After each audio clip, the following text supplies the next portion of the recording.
let's just jump right in. They can already listen to 267. 30% of them already did.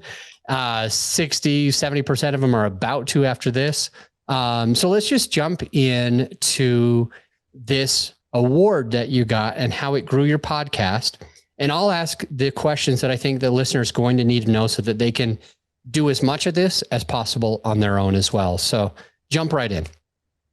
Yeah. So I have been submitting for awards ever since I started the podcast. And the first award I got nominated for, I think that was the biggest bump in listeners I ever got, because I got nominated for an Ambi award. And so how I went about getting nominated for the Ambies, which is one of the most prestigious podcast awards out there, is looking back, I really integrated myself into the podcast community. So I showed up at events like Podcast Movement.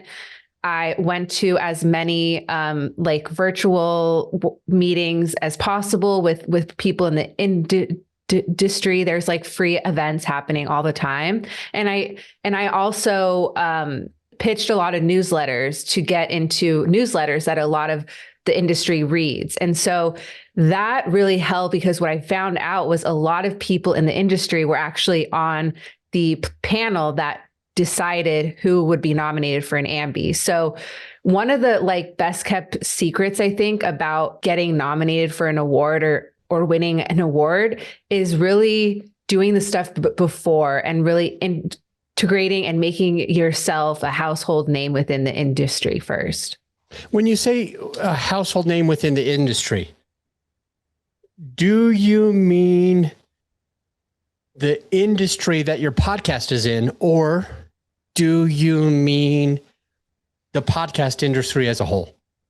I mean the podcast industry. So folks that are writing about podcasts, folks who are doing workshops around podcasts, and people that are speakers at podcast conferences. Those are what I mean by really getting to know the industry and getting kind of mixing in with a lot of those folks.